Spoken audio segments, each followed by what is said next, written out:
Dari 1 ke 3, 3 ke 6 ini yang paling ekstra yang harus diperhatikan itu agar nih tumbuh di saat mereka dewasa. Ya itu kan sangat penting gitu kan. Di antara umur 1, 3, 3, 6 ini yang perlu ekstra perhatian itu di poin berapa?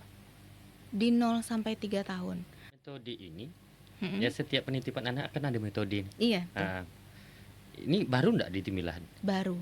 Bahasa tuh pengaruh enggak? Memang seharusnya kalaupun kita mau memperkenalkan bahasa asing tuh sebenarnya boleh. Penitipan ini udah berapa tahun? Sebenarnya kami sudah 10 tahun. Anak penakut.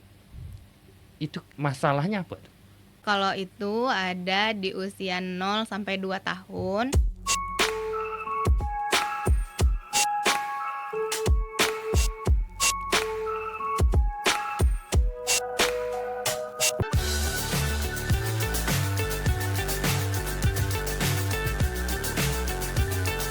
Assalamualaikum warahmatullahi wabarakatuh. Alhamdulillah pada hari ini kami kedatangan tamu generasi muda lah yang kebetulan komunikasi sama beliau. Ya saya melihat kegiatan beliau ini tentang dunia anak usia dini ini cukup aktif. Mungkin langsung saja selamat datang Miss Ica. Terima kasih. Ini sebelum kita mengulik tentang perjalanan lah membidangi tentang keprihatinan atau menggelut tentang anak-anak usia dini. Izinlah sebelumnya perkenalan dulu lah. Mungkin saya tahu Ica, mungkin penonton tak tahu pula Ica. Dan dalam arti kan kalau tak kenal tak cinta pula penonton nih kan. Silakan Miss Ica. Iya. Jadi terima kasih sebelumnya sudah dikasih kesempatan buat sharing di sini. Siap. Perkenalkan, saya Miss Ica, teman-teman semua. Miss Ica mau coba kasih tahu bahwa Miss Ica adalah seorang guru PAUD ya, punya sekolah. Dan sekarang juga udah jadi kepala sekolah di sekolah tersebut gitu kan. Nah, jadi Miss Ica ini awalnya bukanlah seorang guru PAUD dan tidak mengerti tentang dunia anak pendidikan usia dini ini. Tapi di belakangan tahun udah 5 tahun ya gelut di bidang ini. Sebelum itu tidak tahu, hanya taunya itu tentang politik, hubungan internasional. Sesuai lulusannya S1 hubungan internasional. Berarti hampir sama lah dengan jurusan abang. Iya. Maka tadi pas Ica kirim titel pendidikan dan sebagainya, kok SIP dalam hati, kok sama jurusan ini gitu. Jurusan sama tapi mata kuliah karena Ica hubungan internasional, saya ilmu pemerintahan. Tapi tetap SIP. Iya. Ya, betul lanjut Ca. Nah, jadi itu di tahun 2018 selesai kuliah. Selesai kuliah S1. Nah, selesai kuliah S1 itu kerjanya langsung di sekolah punya kakak nomor 1, kakak pertama. Namanya Izati Salami Islamic Montessori. Nah, di Jalan Trimas Harapan 2. Nah, jadi waktu itu kerja di sana, belum tahu tentang Montessori tapi ngerasanya memang tertarik nih. Ternyata kayak kita tuh tak cukup untuk cuma menjagakan anak-anak itu. Ini kan tempat penitipan anak kan. Jadi kayak rasanya tuh tak cukup cuman jagakan aja. Berarti kayak ada harus sesuatu yang dikasih nih. Akhirnya coba kasih kelas edukasi untuk anak-anak. Itu kisaran 30 menitan aja gitu kan. Jadi kan di sana banyak ada anak-anaknya tuh dititip sampai jam 12 siang gitu atau sampai sore juga dulu. Nah, tapi ternyata makin kesini makin tertarik. Tadi dikasihlah pandangan sama kakak juga. Kakak nomor 3 sekarang punya toko Mom and Kids juga. Kayaknya satu-satunya di Tembilahan yang punya skincare bayi. Itu di Trimas, di alamat Ica juga, Trimas, Jalan Trimas nomor 56. Nah, jadi kakak kasih tahu ada satu metode pendidikan yang bagus sekali, yang dia itu mengutamakan kemandirian anak-anak, kemudian juga mengutamakan hak dan kesejahteraannya anak-anak. Jadi awalnya Ica tuh mau masuk psikologi, tadinya emang melenceng nih orangnya ya. Mau masuk psikologi S2, tapi tidak diizinkan, daripada psikologi mending kesinilah katanya gitu kan. Akhirnya masuk ke situ, ke namanya metode Montessori. Itu apa tuh? Kan kita sebelum apa tuh kan mungkin Ica juga bisa menjelaskan. Kalau kampung kita kan tak tahu bahasa gitu. Jadi perlu juga menjelaskan secara ilmiahnya, itu kan bahasa tren dia. Nah, jadi terjemahannya juga mungkin penonton nih apa yang disampaikan oleh Ica nih tak paham kami dan sebagainya. Mungkin Ica lebih menjelaskan. Mungkin lebih lanjut aja lah dulu Ica, sebelum kita membahas tentang sebelum kita bahas itu kan. Nah, jadi setelah itu karena Ica aktif, akhirnya kakak Ica bantu buat masuk di situ, juga orang tua bantu juga. Akhirnya luluslah Ica di tahun 2000, baru lulus ini. Jadi Ica ambil itu namanya profesional diploma Montessori. Itu berapa tahun? Itu 1,5 tahun. Oh, mengambilnya itu? Iya, mengambil pendidikan itu. Itu di mana? Ica ambilnya di Jakarta Utara, tapi Ica ambil kelas yang online. Jadi Ica tetap di sekolah tetap aktif, di perkuliahan juga aktif. Betul. Jadi kalau untuk metode Montessori ini sendiri, itu pencetusnya adalah seorang dokter perempuan pertama di Italia. Di Italia? Iya. Teori ini? Iya, teori ini pencetusnya. Nah, terus? Beliau ini menangani anak-anak berkebutuhan khusus di sebuah klinik psikis itu waktu itu. Nah, ternyata anak-anak berkebutuhan khusus yang kalau kita lihat biasanya anak-anak itu tidak bisa diajak untuk punya kemampuan akademik, ya, seperti membaca, menulis, tapi dengan metodenya beliau, mereka akhirnya bisa melakukan semua kemampuan akademisnya dengan cara yang mandiri. Jadi metode ini tuh betul-betul beliau teliti melalui penelitiannya selama beliau menangani anak-anak berkebutuhan khusus itu di klinik tersebut. Berarti dia meneliti di kliniknya sendiri lah. Iya. Dia mungkin berbagai cara, mungkin teori ini tak masuk, teori ini menemukan teori yang baru. Jadi itulah salah satu terapan yang bisa diterapkan untuk terhadap anak kebutuhan khusus. Iya, betul. Lanjut, Cah. Ini cerita pula nih. Itu kan Italia yang menemukan. Ya. Kalau untuk negara Indonesia ini akademinya ada.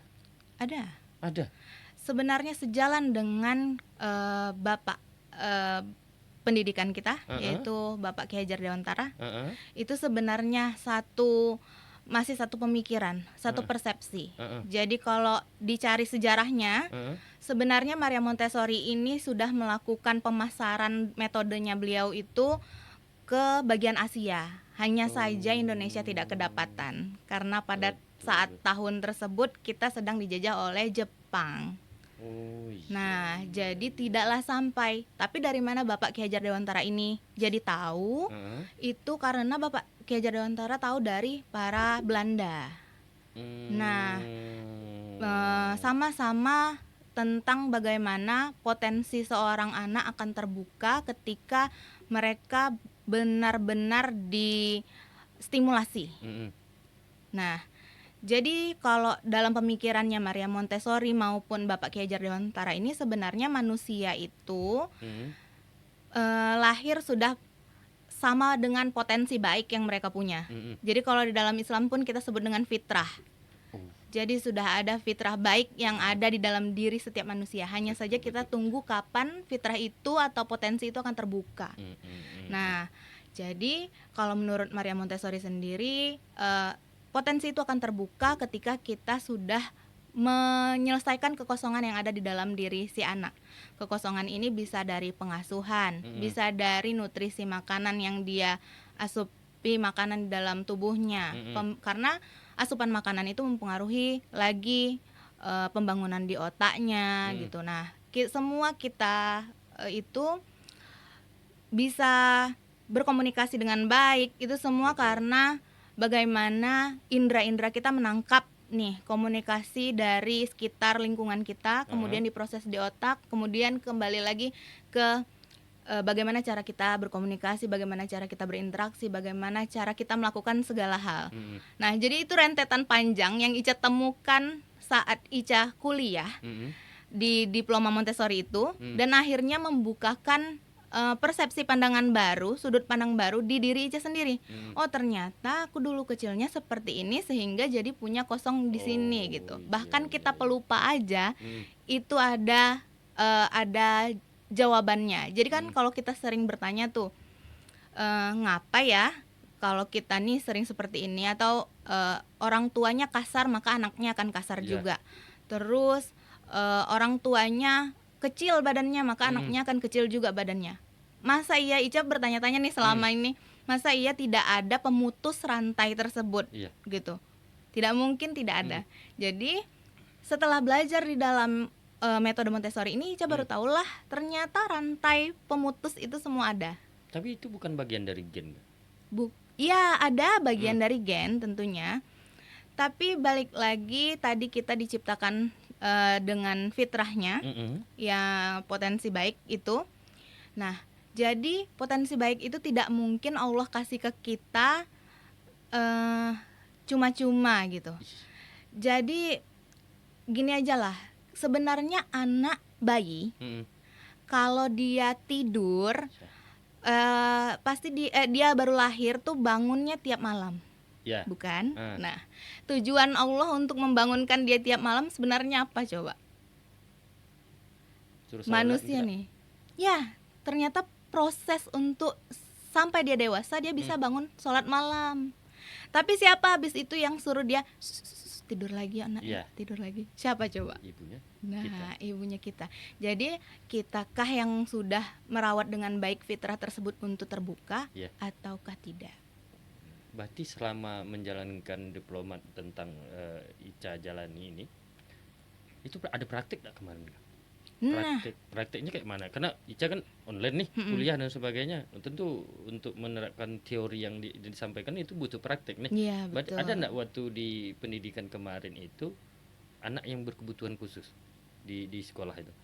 Di sekolah kakak Ica? Iya. Jadi kebetulan kami memang tidak membatasi untuk menerima siswa. Kami justru sangat ingin membantu anak-anak berkebutuhan khusus juga. Jadi kami terima kalau berkebutuhan, kami bilangnya special needs, punya kebutuhan spesial ya. Nah, anak yang punya kebutuhan spesial ini bukan cuma Down syndrome, bukan cuma autis, tapi bisa, kalau di zaman sekarang nih, anak-anak yang speech delay atau ngomongnya terlambat. Itu banyak tuh. Iya, banyak sekali. Terus ada juga siswa kami yang autis, ada juga saat itu. Terus yang tuli, teman-teman tuli ada juga di tempat tuli kami. Itu memang ada dari dasar ya, dari usia dini memang dia tuli ada ya? Ada. Jadi tuli itu karena tidak berkembangnya rumah siput yang ada di dalam telinga kita tuh. Nah, itulah terjadinya dia jadinya rusak pendengarannya.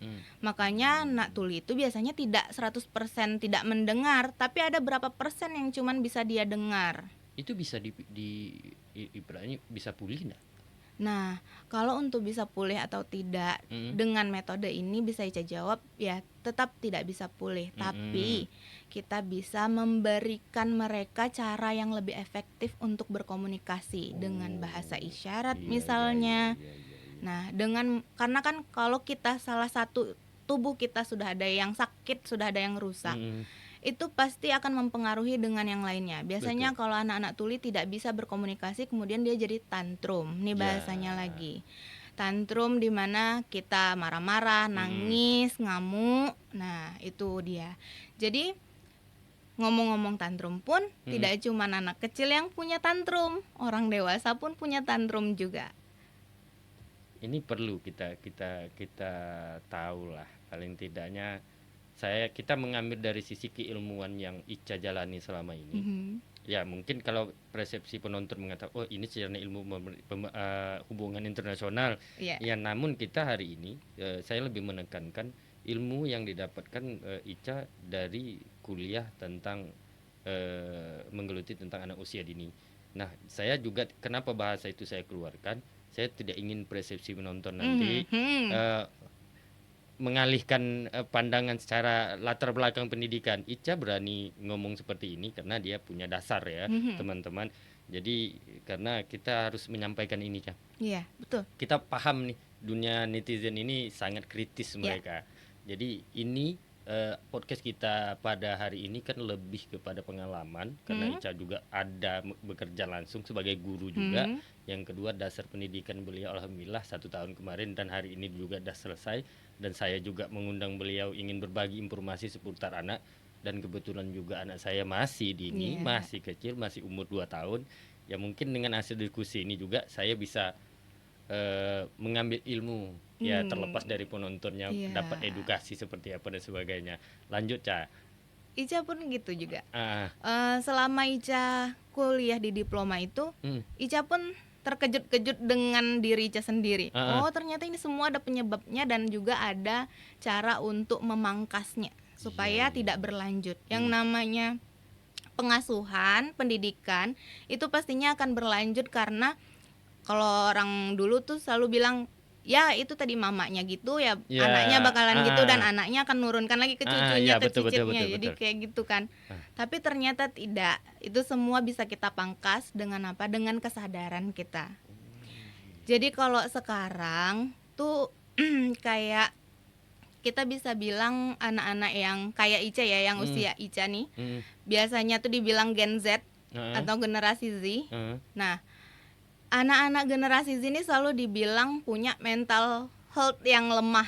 Nah, kalau menurut Ica, dari ilmu yang Ica punya, dari teori yang Ica dapatkan juga, ternyata mungkin bisa dibilang mereka tuh punya kemajuan karena mereka sadar kalau mereka punya sakit. Jadi kalau setelah Ica menggeluti bidang ini ya, ilmunya itu sedalam itu gitu. Tidak, ini mungkin yang Ica ceritakan hanya permukaan gitu. Betul. Nah, jadi dia tuh sadar bahwa dirinya tuh sakit. Nah, kalau kita sudah lebih sadar kalau kita sakit, tentunya kita jadi punya solusi untuk menyembuhkan sakitnya. Nah, jadi kalau dibilang mentalnya lemah, mungkin bukan lemah ya, tapi mereka itu sadar tadi. Nah, justru itu jauh lebih baik, karena kalau kita tanyakan dulu tidak ada pakai pengasuhan, dulu tidak ada tuh ilmu-ilmu yang kayak gitu, ikut aja turunan nenek-nenek gitu misalnya.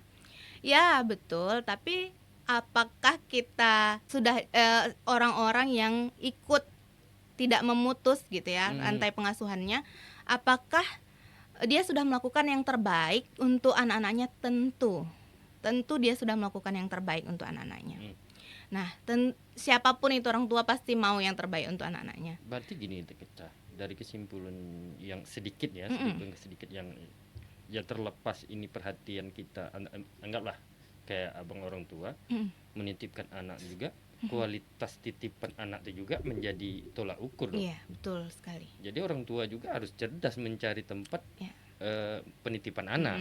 Nah, ini kita saya tidak bicara tentang promosi, oh Ica ada tempat penitipan anak dan sebagainya. Tidak arah ke sana saya. Saya lebih memikirkan kita nih sebagai orang tua juga harus hati-hati juga menitip anak, bahwasanya tempat itu kan penitipan anak banyak, Cah. Tentu yang tahu kualitas kan kita nih. Apakah misal sebulan kita nitip anak situ ada kualitas apa yang dia dapat? Kan ini poin. Kalau terlepas ya hari ini saya datangkan Ica itu, saya tidak dibayar dan saya juga tidak membayar. Jangan bilang netizen oh ini dibayar dan sebagainya. Tidak, saya bicara tentang ini betul-betul alami. Saya ingin mengambil ilmu yang diterapkan Ica, disampaikan kepada penonton, memberikan edukasi kepada orang tua, baik itu laki-laki dan perempuan. Ini kan perlu ya, tumbuh kembang anak ini kan peran orang tua sangat penting ya. Dengan kesibukan sekarang, orang tua kerja, mungkin istrinya kerja, kualitas penitipan anak itu juga jadi perhatian yang serius. Betul. Nah, makanya kita menggali nih dengan keilmuan Ica yang selama ini Ica menjalankan ini, alhamdulillah selesai dan sebagainya. Setelah itu mendirikan tempat penitipan anak. Ini kalau Abang lebih menanyakan ini, kan orang-orang yang mempunyai penitipan anak tuh rasa keibuannya pasti ada. Karena tidak semua orang suka sama anak-anak. Betul. Nah, yang pertama ketika titipan itu, ya kalau Abang secara pribadi mencari tempat itu, yang pertama kuncinya ketika saya menitipkan suatu tempat kepada tempat penitipan anak itu, saya melepaskan itu anak mereka. Ketika saya tidak ada berada di tempat, ya disitulah bicara tentang kualitas. Ica mendalami itu ketika orang mengamanahkan putra mereka atau putri mereka itu, profil anak itu ya dulu yang dibaca. Atau seperti apa Kak? Ya karena kita kan tahu nih karakter anak nih masing-masing harus beradaptasi seperti ini ya. Karena anak-anak kan tidak semua sama nih. Itu waktu menerima itu seperti apa kepada orang tuanya? Kalau di Ica itu sejak Ica ikut diploma ini, itu apapun ilmu yang sudah Ica dapatkan langsung Ica terapkan. Nah, jadi kalau di sekolah kami tidak asal terima siswa juga. Kami perlu satu persepsi dulu sama orang tuanya. Oh iya, betul. Jadi ada konsultasi dulu bagaimana tumbuh kembang anaknya, kebiasaan anaknya di rumah gitu. Itu kami tanya-tanya dulu, kami ajak ngobrol dulu orang tuanya. Nah, setelah tahu barulah nanti kalau memang sudah satu persepsi dengan orang tuanya, kami kasih tahu bahwa kami menggunakan metode ini, kami pakai kurikulum ini di sini, dan ini bukan cuma hanya penitipan saja, kami bantu stimulasi tumbuh kembangnya di sini gitu. Nah, nanti sudah tahu itu orang tuanya fix mau masuk, itu juga ada masa orientasi namanya. 2 minggu anak ini kami observasi terlebih dahulu. Jadi dari observasi itu barulah nanti kelihatan apa yang perlu kami bantu stimulasinya dan apa yang perlu orang tuanya bantu di rumah. Jadi harus orang tua dan guru itu harus berkomunikasi dan bangun koneksinya yang erat gitu. Tapi ginilah dari sisi lain lah ya, Ica memutuskan mengambil tentang ya kalau terlepas ini kegiatan orang anggap ini bisnis dan sebagainya, saya tidak itu. Saya betul. Lebih memutuskan mengambil aku ambil peran sebagai ibu dari orang tua lain-lain karena penitipan itu harus tertanam di hati. Sebelum memutuskan itu nih, rasa cinta Ica terhadap dunia anak-anak ini seperti apa? Setelah atau karena bergelut di bidang kuliah kan tidak, maksud Abang karena kakak punya pendidikan anak dan sebagainya, apakah mulai tumbuh rasa cinta seperti itu? Konsepnya seperti apa? Bolehlah kita tanya-tanya sedikit tentang situ kan. Jadi kalau cerita itu Ica sendiri mungkin salah satu anak yang dulunya waktu kecil bermasalah. Ya mama Ica ada di sini, tahu sekali bagaimana perkembangan Ica selama Ica kecil mungkin jadi sampai kayak gini sekarang. Jadi Ica yang sekarang tuh tidak mudah. Mungkin juga beberapa keluarga bahkan berpikir Ica mungkin tidak lagi hidup mungkin sampai sekarang gitu ya. Alhamdulillahnya masih dikasih umur panjang sama Allah. Jadi Ica tuh punya masalah banyak juga tentang ketertinggalan tumbuh kembangnya. Nah, sehingga waktu sebelum Ica waktu tamat S1 itu juga selama di S1 Ica ini emang sering jadi tempat penitipan ngomong-ngomong. Dosen-dosen titip anaknya ke Ica, tolong bantu jemput anak di TK ini ya. Jadi antar jemput anaknya dosen awalnya. Dan tidak tahu kenapa juga Ica sebenarnya tidak suka anak-anak dulu. Tapi anak-anak tuh dekat sendiri. Jadi sampai akhirnya benci jadi cinta. Iya. Akhirnya itu terjadi, Ica jadi senang sama anak-anak dan Ica mengingat lagi ternyata sebegitu capek ya jadi orang tua tuh gitu. Terus semakin Ica dalami pendidikan anak usia dini ini, semakin Ica justru mengenal diri Ica sendiri. Dan waktu Ica ngambil diploma Montessori ini pun niat Ica bukan untuk sekolah sebenarnya. Karena Ica tahu diri Ica bermasalah, karena ya Miss Ica tahu punya mental health yang Iya, iya. mungkin sekarang dibilang apalah itu gitu kan. Nah, jadi Ica justru mau mempelajari itu pertama untuk sembuh Ica dulu.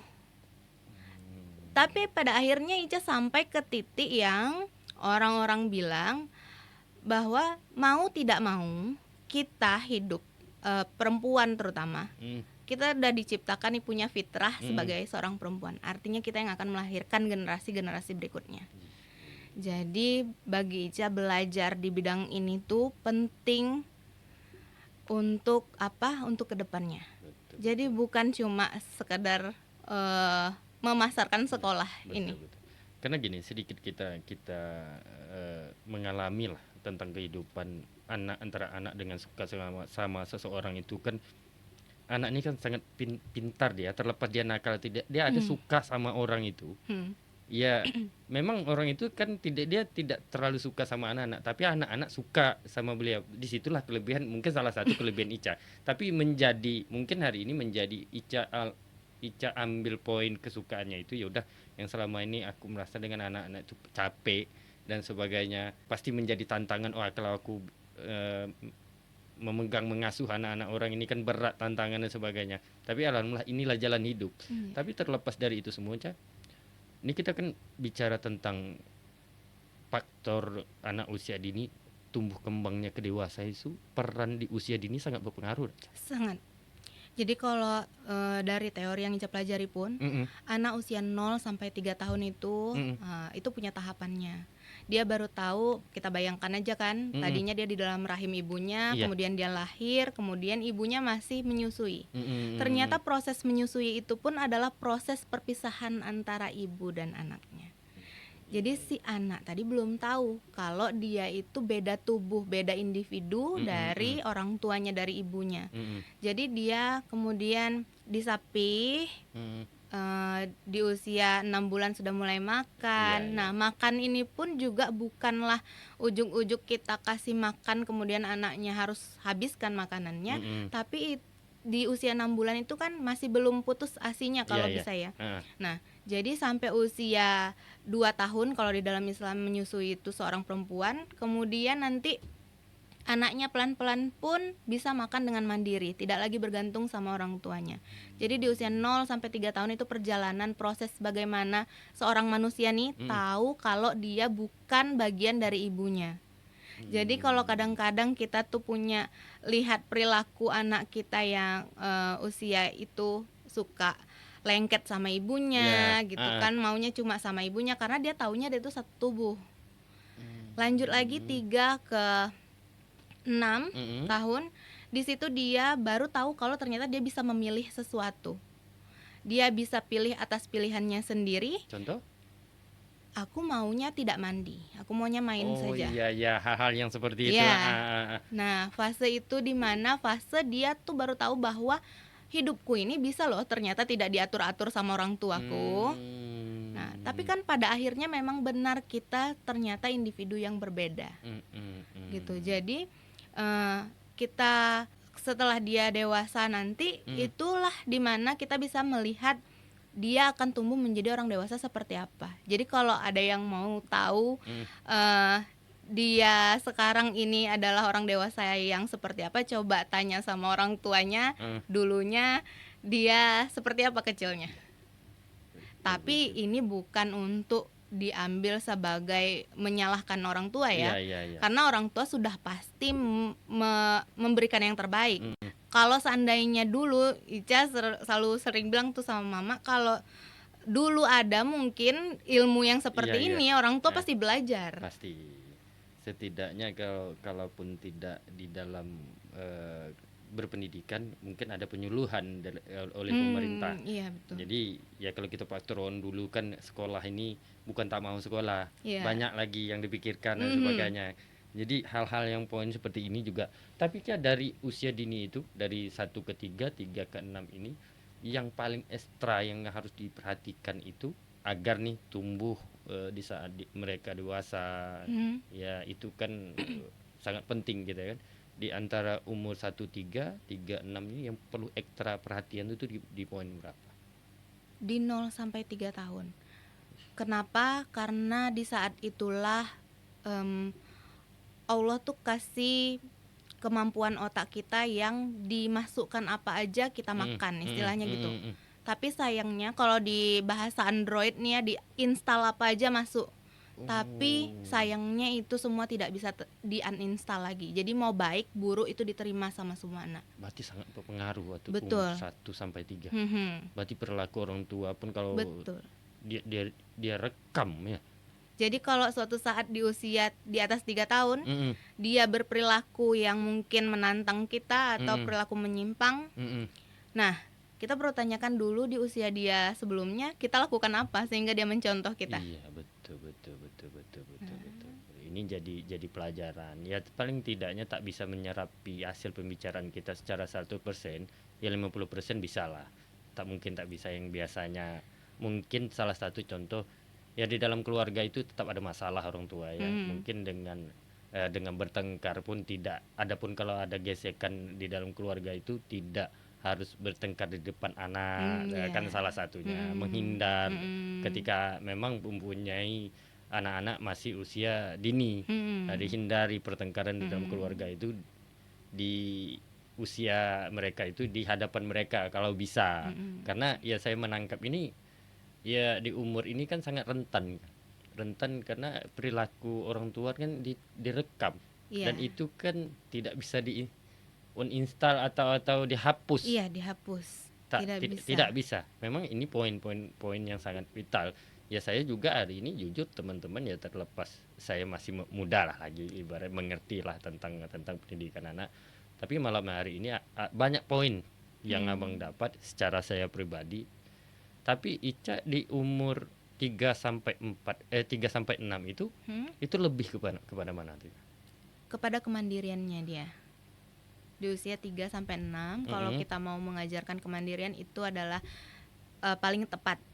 Nah, jadi nanti dulu kalau istilahnya tuh kemampuan akademik ya itu calistung, baca, tulis, hitung itu nanti dulu. Singkirkan dulu. Kalau bisa singkirkan dulu. Nah, untungnya kalau sekarang kita punya kurikulum merdeka ya, alhamdulillahnya sudah mendukung tuh namanya pergerakan transisi PAUD ke SD gitu ya. Jadi memang di usia segitu kalau usia PAUD-nya, usia dini itu belum diajarkan untuk baca tulis hitung dulu. Karena yang harusnya kita lakukan sebagai pendidik itu adalah memberikan pendidikan yang bisa membantu pertolongan bagi anak-anak ini untuk hidup.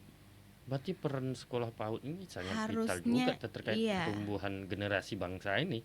Terlebih lagi seharusnya tidak hanya sekolah yang berpikir itu gitu. Iya, betul. Paling utamanya di rumah dulu gitu kan. Tapi gini, Ca, setelah Ica memutuskan nih kan jadi percontohan kan sekolah kakak nih. Iya. Nah, dan sebagainya. Ica kan hari ini dengan niat menanamkan niat dengan bekal ilmu dan sebagainya. Ica buka kelas nih. Itu Ica yakin bisa kalau seandainya ada orang tua menitipkan anak usia dini dengan kebutuhan khusus. Itu seperti apa Ica nanti akan menghadapinya itu? Sebenarnya bagaimanapun karena ilmu yang Ica punya ini baru sekali Ica punya untuk anak yang berkebutuhan khusus ini. Awalnya kami hanya menerima penitipan, tapi akhirnya bagaimana supaya kami bisa membantu pertumbuhan si anak berkebutuhan khusus ini untuk terjalankan gitu kan. Nah, tentunya Ica khawatir. Tentunya tidak mudah. Dengan anak yang normal saja, mungkin kayak pribadi-pribadi kayak Ica nih yang punya kekosongan juga di masa kecilnya gitu kan, tentu akan tertrigger sama tantrumnya Ica juga. Jadi betul. Monsternya Ica juga akan keluar gitu kan. Nah, tapi balik lagi kalau di dalam teori Ica tuh ada batasan. Nah, ada batasan. Yang pertama, kita tidak boleh menyakiti diri kita sendiri. Kita tidak boleh menyakiti orang lain. Kita tidak boleh merusak barang-barang. Kita tidak boleh merusak lingkungan. Dan kita itu berprogres sesuai dengan kemampuan diri kita. Jadi untungnya di dalam sekolah ada tim yang solid. Jadi ketika kami sudah merasa tidak mampu, bisa berikan kepada teman-teman yang lain. Tapi Betul, tentunya betul, betul. Semua staf itu wajib di training, wajib tahu juga nih tentang metode ini Iya, supaya iya, iya. terjalan dengan baik. Jadi itu mungkin bisa dibilang Ica tuh dapat poinnya kalau di dalam kehidupan ini kita semua itu punya control of error. Betul. Kalau dibilang kayak botol ini, kalau kita tidak tutup erat yang sampai bunyinya klik, Iya. nah airnya akan tumpah. Tumpah. Itu control of errornya. Itu airnya akan tumpah. Tapi kalau kita tutup dengan erat, airnya tidak akan tumpah. Nah, jadi seperti itu juga ketika 5 limitasi tadi, 5 batasan tadi itu juga fungsinya untuk mengatur control of error diri kita sendiri. Kalau kita sudah mulai menyakiti diri sendiri, kita sudah mulai menyakiti orang lain, kita sudah mulai merusak barang, merusak lingkungan, dan juga kita memaksakan diri kita untuk bekerja, artinya kita butuh istirahat. Kita butuh bantuan. Kalau itu berhubungan dengan psikis, maka kita butuh bantuan. Nah, jadi begitu juga kami di sekolah. Anak-anak yang berkebutuhan khusus itu, ketika mereka melakukan 5 limitasi ini tadi, terlalu sering dan sehingga buat kami juga kewalahan. Nah, itu nanti kita panggil orang tuanya, kita diskusikan untuk berarti anak ini tidak cukup hanya di sini, perlu dibantu oleh profesional lain. Oh iya, Nah, betul, gitu. betul. Ini kan tapi Kak, metode ini ya setiap penitipan anak kan ada metode. Iya. Ini baru enggak di Timilahan? Baru Ica. Iya, Ica bilang yang menggunakan metode Montessori di Tembilahan adalah satu-satunya yaitu di Zati Salami Islamic Montessori. Satu-satunya.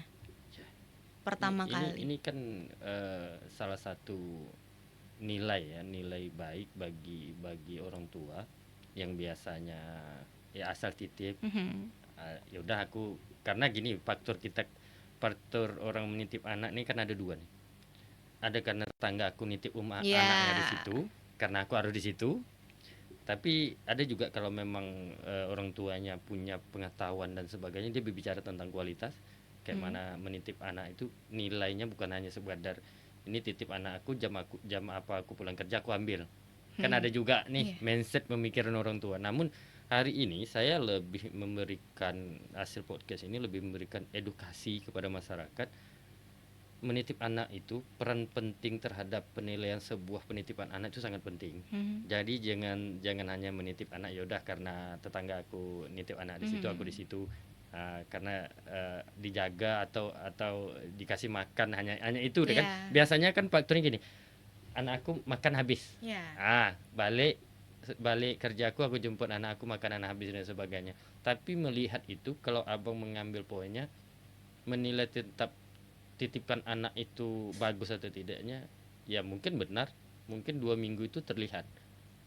Orang tua kan bisa lihat tingkah setelah dia menitip anak, kayak mana dia ketika dia pulang di rumah, apakah ada perubahan kebaikan atau seperti gitu-gitu aja. Artinya kan ya punya penilaian sendiri. Saya tidak mengatakan menjelekkan satu tempat penitipan anak. Saya lebih kembali untuk peran kita sebagai orang tua.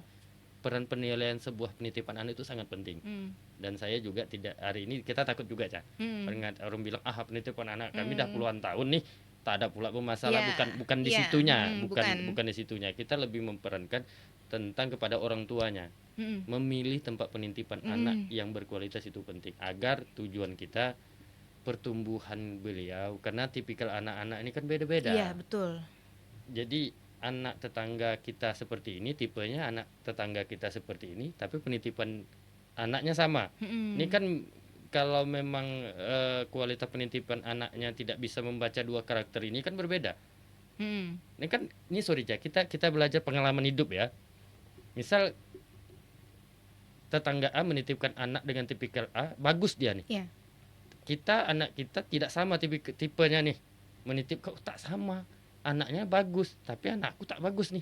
Hasil apa mereka. Ini kan jadi evaluasi juga kepada orang tua. Mungkin tidak cocok teori yang diterapkan satu penitipan anak di situ dengan tipikal anak kita ini, juga jadi perhatian juga.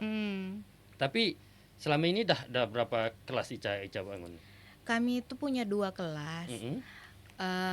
Untuk anak usia dininya nih ada usia 1 tahun 8 bulan sampai 3 tahun. Nah, ini pun pembagian kelas ini kami berbeda sekali kalau dilihat dari pendidikan di Indonesia ya. Jadi kami punya kelas yang anaknya 18 bulan, dari usia 18 bulan sampai 3 tahun, itu kelas kecil, dibilangnya kelas kecil. Terus kelas besarnya 3 sampai 6 tahun tadi. Nah, tapi ada kasus spesial kalau usianya 6 tahun, masih 6 tahun, punya kebutuhan khusus, itu masih dilayani sampai usianya 7 tahun. Sampai 7 tahun nih kalau punya kebutuhan khusus dia?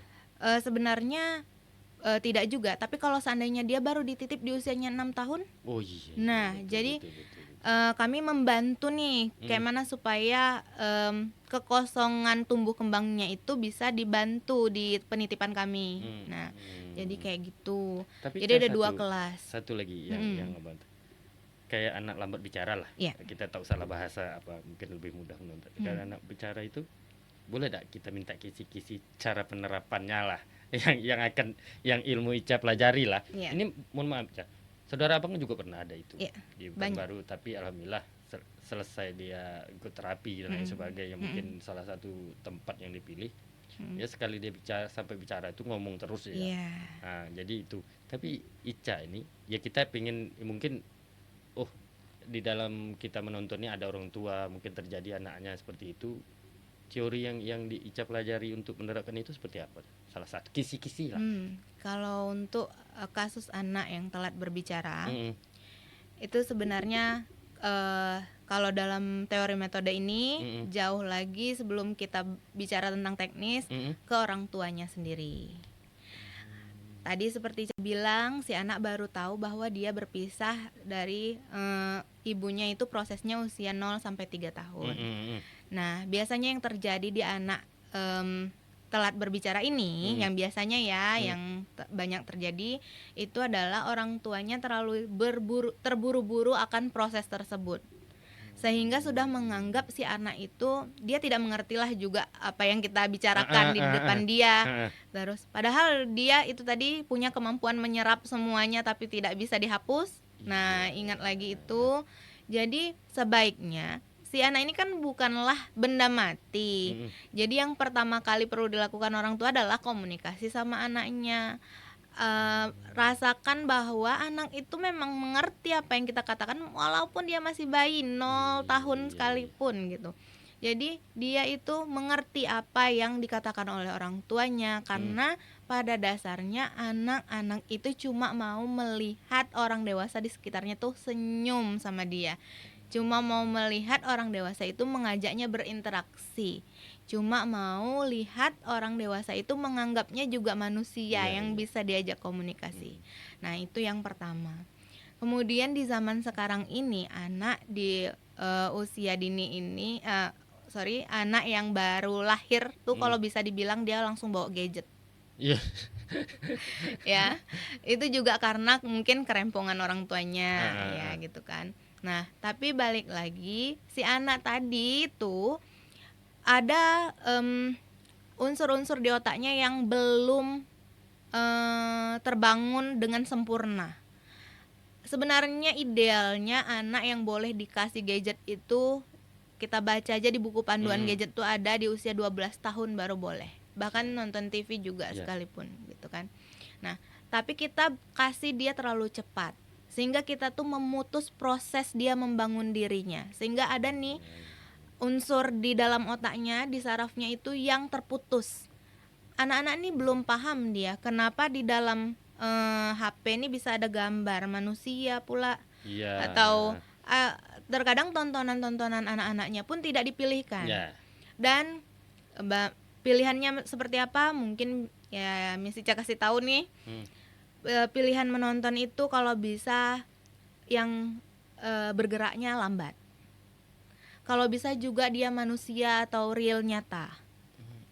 Nah, warna-warnanya juga jangan terlalu banyak, yang sederhana aja. Karena di usia anak yang 0 sampai 3 tahun dulu ya, itu pun mereka baru mengenal warna itu bukan mengenal warna ya, sebenarnya banyak warna yang mereka Iya, bisa iya. lihat, tapi kalau kita memberikan terlalu banyak warna maka akan terjadi overstimulasi di anak dan itu juga tidak baik. Nah, jadi seperti itu.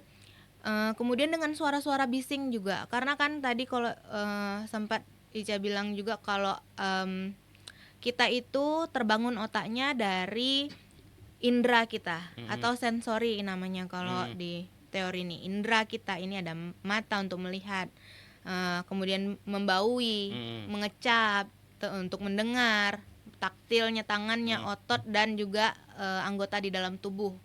Nah, itu semua itu ada pengaruhnya untuk pembangunan otak. Jadi kalau seandainya suaranya terlalu bising pun bisa jadi itu membuat overstimulasi dan merusak pembangunan tubuhnya si anak ini tadi, pembangunan otaknya si anak ini tadi. Jadi itulah yang membuat terhambatnya dia untuk berbicara. Iya, betul, Nah, betul. jadi kalau Ica di sekolah itu lakukan konsultasi sama orang tua. Yang pertama kali untuk menangani si anak, puasakan dulu screen time-nya. Kosongkan Iya, dulu. kosongkan dulu untuk gadgetnya, tidak boleh TV, bahkan HP itu tidak boleh juga. Jadi memang betul-betul dipuasakan. Nah, setelah kita puasakan 3 bulan sampai 6 bulan, juga dia kalau bisa kita ajak main, ajak ngomong, komunikasi. Nah, setelah itu mungkin bisa dibantu dengan bacakan buku. Banyak sekarang buku, walaupun ada pilihan-pilihan untuk anak usia berapa baca buku yang seperti apa gitu kan ya. Tapi membacakan buku itu salah satu membantu anak untuk merekam banyak kata. Jadi anak-anak itu bisa berbicara itu karena mencontoh orang dewasa berbicara sama dia. Kalau dia tidak pernah diajak komunikasi, bagaimana caranya dia mau mengeluarkan kata-kata juga? Betul. Tapi satu aja. Nih oke lah, kita mencari kayak saya lebih ke gadget ya. Gadget ini oke lah karena ini bicara tentang aktivitas manusia juga, karena tak mau rempong dan sebagainya. Oke lah, ini ada anjuran dan sebagainya, harus ada tipe-tipe tontonan yang harus diberikan kepada anak. Bahasa itu pengaruh nak. Kita nih tak tahu nih tontonan itu bahasa Inggris kah? Betul. Atau bahasa Indonesia kah? Ini kan asa pencet nih. Tentunya. Kan diharapkan juga itu diharuskan bahasa Indonesia atau bahasa Inggris. Kalau dibilang tuh anaknya jadi bingung kosakata. Ya itu. Nah, kebingungan kosakata. Jadi memang seharusnya kalaupun kita mau memperkenalkan bahasa asing tuh sebenarnya boleh. Ada yang berpendapat boleh dari usia 2 tahun, ada yang bilang tidak masalah dari 0 tahun. Tidak masalah sebenarnya. Kalau Ica bisa bilang tidak masalah, tapi dengan konsisten. Misalnya ibunya ngajak dia ngomong bahasa Inggris, ayahnya ngajak bahasa Indonesia. Jadi konsisten gitu aja terus, jangan dicampur-campur. Gitu. Ya, kalau misalnya anaknya, kalau kita mau mengajarkan bahasa asing ya, kalau di dalam metode ini anaknya belum tertarik untuk belajar bahasa yang bukan bahasa dia biasa, ya jangan dulu diajarkan. Nah, jadi kalau dari situ pun kita bisa tarik ya bahasa yang biasa digunakan sehari-hari di lingkungan dia apa dulu. Jadi itulah juga yang kita coba perkenalkan sama dia. Berarti sangat vital, artinya gini lah. Saya mulai sambil Ica menjelaskan tadi, memang peran penting di usia 1, 3 ke 6 ini orang tua tuh perlu ekstra. Ya kita inginlah setiap anak itu tumbuh kembang dan dewasanya seperti apa dan sebagainya. Kita kan ya mungkin tema kita hari ini kan antara generasi Z itu tumbuh kembangnya seperti apa dan sebagainya. Kenapa saya lebih mempertanyakan ke Ica tentang usia dini? Saya dewasa itu tergantung dari pendidikan usia dininya. Disinilah poin yang saya tekankan. Alhamdulillah ini kita berbagi ilmu. Tapi mohon maaf lah kalau kuliah nih 2 SKS juga. 2 SKS juga gitu nih. Berbayar kita kalau kuliah kan. Tapi alhamdulillah Miss Ica memberikan edukasi, penyampaian gratis, cukup nonton dan sebagainya. Ini kan ilmu yang sangat luas ya. Ica mengambil ilmu ini sampai 1 tahun lebih aja ya. Kita harap ini dari perjalanan Ica mendalami ilmu ini kita mencoba mengkerucut dari 1 tahun ke 1 jam lah minimal Ica ya. Ini kan hal yang paling murah Betul. ya. Ica mengeluarkan ya kalau bicara tentang online pun sekali tetap mengeluarkan biaya. Tapi hari ini ada poin-poin tentang peran pentingnya kita sebagai orang tua memperhatikan tumbuh kembang anak itu seperti apa. Ya kalaupun kita aktivitas kita di luar karena orang rumah kerja, kita kerja dan sebagainya, yang menjadi perhatian kita tentang tempat pendidikan anak itu juga sangat-sangat penting. Kita baca, kalau perlu kita baca latar belakang tempat pendidikan anak, betul. itu sangat-sangat penting. Ya hari ini saya tahu Ica membuka tempat itu, saya ya terlepas ada orang tua yang menonton ingin membaca latar belakang Ica. Ya ini kan bicara hari ini kita bicara ini kan latar belakang Icanya, pemiliknya. Tapi kalau latar belakang pendidikannya mungkin bisa langsung datang ke tempatnya dan sebagainya.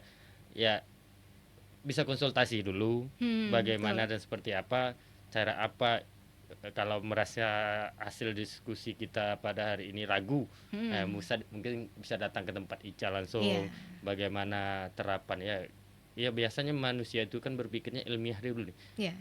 Baru logika masuk, tidak terapan yang apa. Ya kalau memang merasa cocok, bismillah, yakin. Ya kalau ada anak-anak yang mungkin berkebutuhan khusus, ya kalau bicara anak dengan tidak ada masalah, tentu perhatian juga menjadi perhatian. Kayak mana Ica menjamin kepada orang tua, oh ini teori yang Ica terapkan. Tapi sekolah ini udah berapa tahun? Titipan ini, bukan sekolah, titipan ini udah berapa tahun? Sebenarnya kami sudah 10 tahun. 10 tahun ya? Ya. Berjalannya dari tahun 2010 lah. 2010. Tapi untuk metode baru ini itu 3 tahun baru berjalan. Jadi sebelum Ica ambil diploma, Ica sudah mulai menjalankan metode ini. Ya, tapi ginilah. Ya tak mungkin lah satu tempat itu kalau keilmuannya itu belum, secara administrasinya belum ada, tak mungkin kita sampaikan kami menerapkan ilmu ini. Tapi hari ini Ica alhamdulillah menyelesaikan diplomat itu dan mempunyai legalitasnya. Ya baru kita berani menyampaikan. Betul. Jadi jangan sampai pula persepsi masyarakat ini menerapkan ilmu betul tidak nih anak-anak ini. Ica alhamdulillah dengan teori ini beliau mendapatkan diplomat tentang usia dini seperti apa. Dan ya kalau hari ini masyarakat merasa ada teori selain Ica menerapkan di Kabupaten Indragiri Hilir, ya mungkin bisa di searching atau ada yang lain. Tapi saya rasa memang tidak ada, Ca. Memang tidak ada menerapkan ini. Mungkin Ica yang pertama. Ya kalau merasa itu kembali, ya nak coba tes konsultasi, datang ke tempat Ica. Namun setelah pelajaran panjang dan sebagainya, bagaimana dengan sistem PAUD yang ada di pemerintah kita, Ca? Apakah ada apakah ada pemerintah desa itu atau pemerintah daerah itu meminta Ica jadi pembicara nih, seperti apa, bagaimana? Kan setiap desa ada PAUD sekarang. Nah, itu kan beda lagi nih. Gimana pandangan Ica? Untuk saat ini belum. Tapi alhamdulillahnya kemarin Ica baru dipanggil untuk isi narasumber di Diskominfo. Nah, mereka tertarik dari di sekolah kami kan selalu kasih live streaming di Instagram untuk edukasi orang tua. Jadi edukasi bisa berjalan juga gitu ya. Supaya orang tua juga tahu nih metode ini gitu, bisa bantu juga di rumah gitu kan.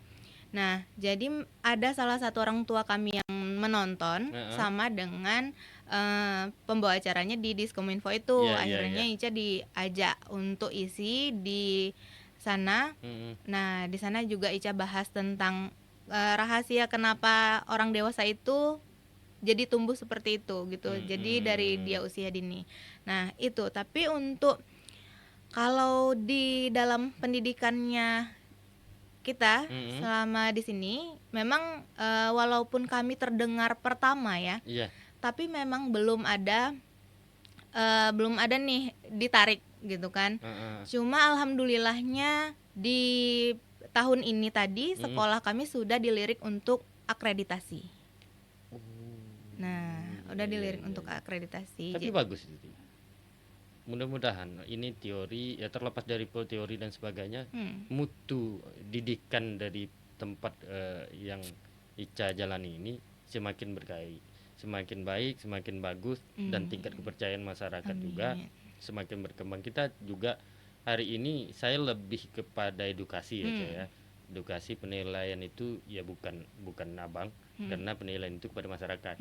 Ya, tujuan saya hari ini kembali saya menegaskan kepada edukasi kepada orang tua.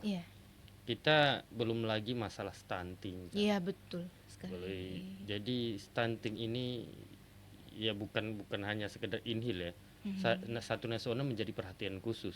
Stunting ya bagai banyak cara sebenarnya. Stunting itu abang juga tidak mengerti dunia itu, tapi dengan perhatian teori seperti ini kan salah satunya juga menekan nih angka stunting. Dan karena perhatiannya itu ya memang stunting itu kan mulai dari hamil orang tua itu perlu jadi perhatian yang khusus. Tapi pernah enggak Cah selama Ica menjalankan ini menyampaikan kepada masyarakat bahwasanya ini mungkin anak pertamanya seperti ini, anak keduanya seperti ini, jangan sampai ada terjadi hal-hal yang tidak menyenangkan. Itu salah satu poin enggak kepada edukasi kepada orang tua yang telah menitik pada Ica lah di sekolah itu. Nah, jadi kan kalau Ica bisa bilang setelah Ica rasakan bagaimana Ica ngambil diploma ini, yang paling Ica jadikan sudut pandang persepsi, ternyata jadi orang tua itu tidaklah mudah. Ica setelah baru belajar ini ya, kalau kata orang-orang yang sudah menjadi orang tua nih, baru sekarang kami tahu rasanya jadi orang tua kayak mana. Dan nyesal kemarin tuh degil gitu kan. Betul. Jadi kalau Ica tuh rasanya di dunia jadi guru pun tidak mudah.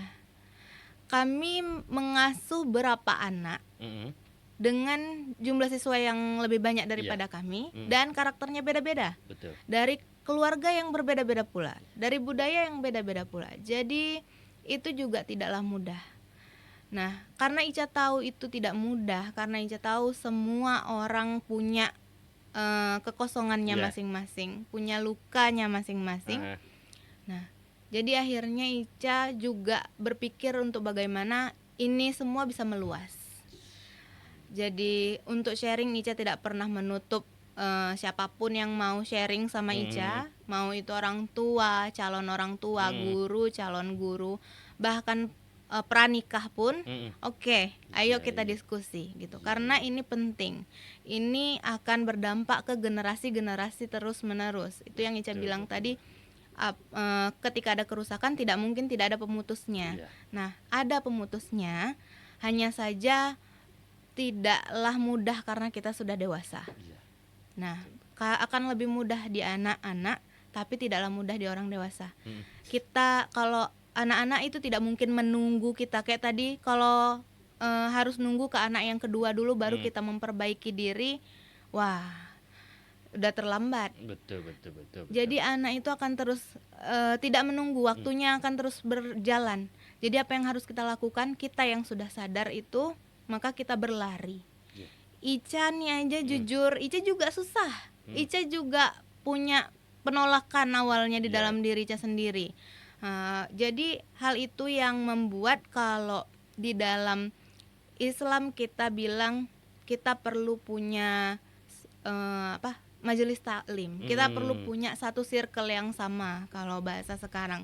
Kita perlu punya teman-teman yang satu frekuensi. Nah, untuk hal itulah Ica pun pertama kali juga mengusulkan untuk membangun lembaga kursus pelatihan untuk pengasuhan dan pendidikan anak usia dini. Untuk guru, calon guru, orang tua, calon orang tua, bahkan juga pranikah boleh ikut juga. Dan insya Allah Ica akan keluarkan sertifikatnya kalau memang sertifikat jadi tolak ukur gitu ya. Karena administrasi sih. Ya, betul. Tapi itu semoga bisa membantu administrasi guru juga gitu kan. Betul. Nah, jadi kenapa Ica berusaha untuk membuka itu karena Ica tahu tidak mudah dan kita butuh teman-teman yang satu frekuensi. Karena di Tembilahan ini mungkin masih minim pengetahuan ini, akhirnya ya udah Ica aja yang buka sendiri supaya Ica juga punya teman. Betul. Tapi satu lagi cabang tanya terkait anak penakut. itu dampaknya, masalahnya apa tuh? Kalau itu ada di usia 0 sampai 2 tahun.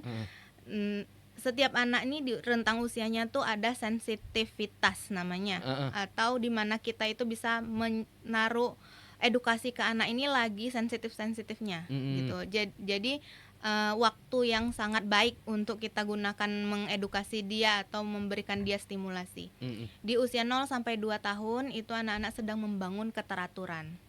Nah, ini keteraturan inilah yang rentetannya akan panjang nantinya, sampailah ke penakut, pelupa, dan segala macamnya. Nah, karena kan kalau keteraturan itu berarti berhubungan dengan kita bangun tidur, kita bangun tidur, kita mandi, setelah bangun tidur ngapa lagi, itu rutinitas sehari-hari. Nah, keteraturan itu erat kaitannya dengan rutinitas. Lanjut lagi ke usia 2 sampai 3 tahun. Di 2 sampai 3 tahun anak lagi sensitifnya namanya bahasa. Nah, di bahasa itulah kita bisa kasih dia bahasa-bahasa yang baik, itu pasti akan cepat dia tangkap gitu. Nah, kalau itu tadi, kalau dari keteraturan ini bahkan untuk letak furnitur itu kalau bisa memang betul-betul kita letakkan dengan rapi, teratur.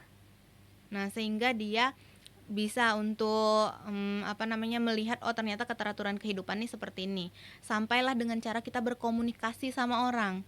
Jadi penakut itu juga datangnya dari itu. Dia melihat nih orang dewasa ini komunikasi sama ini aman atau tidak ya gitu.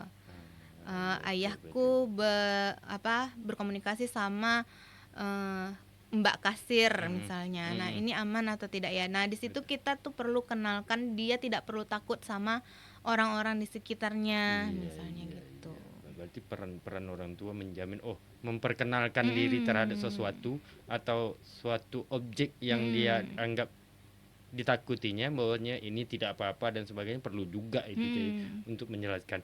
Tapi disinilah poin-poin menarik. Saya tidak terlalu mendalam Jaya. Saya belum mau mendalam karena juga saya, kenapa teman-teman saya jujur, saya harus jujur mengatakan bahwasanya kenapa saya tidak ingin terlalu membahas satu tema itu dalam, karena saya juga tidak mau mengundang Miss Ica ini sekali. Mungkin ada tema-tema yang lebih menjurus, lebih mungkin nanti kita lebih membahas tentang bayi yang berkebutuhan khusus, betul-betul mendalam, betul-betul itu yang aja kita bahas nanti. Mungkin ini tahap perkenalan kita, karena Miss Ica perdana datang ke podcast. Saya juga ucapkan terima kasih Miss Ica yang telah sudi datang. Ya, mungkin ke depan kita sebagai generasi muda ini memberikan edukasi kepada masyarakat melewati sistem yang modern, melalui aplikasi visual. Mungkin masyarakat lebih mudah mendengar, menyampaikan apa yang kita ya, terlepas ada sisi yang bertentangan, mungkin mereka menggunakan teori yang lain, yaitu biasa. Mungkin Miss Ica, terima kasih atas waktunya, terima kasih atas segala ilmu yang disampaikan. Yang hari ini kita lagi-lagi saya menerangkan dari setahun Ica menuntut ilmu, kita coba mengkerucutkan secara sedikit-sedikit kepada pemirsa atau kepada penonton, agar tujuan podcast kita ini mendapatkan ilmu bagi penonton. Bagi saya pribadi, jujur ada poin yang saya ambil, saya merasa bahasa degil itu, ya saya cukup degil, masa kecil juga paham kayak mana dunia degil juga. Saya mulai waktu selama Miss Ica menjelaskan itu, saya merasa diri saya ya. Jadi tentu ke depan kepada anak saya juga menjadi perhatian bagi saya untuk lebih berhati-hati baik komunikasi di depan mereka dan sebagaimana. Ini peran penting bagi saya juga, PR penting bagi saya juga. Terima kasih sekali lagi kami ucapkan, lebih dan kurang saya mohon maaf. Wabillahi taufiq wa hidayah. Wassalamualaikum warahmatullahi wabarakatuh.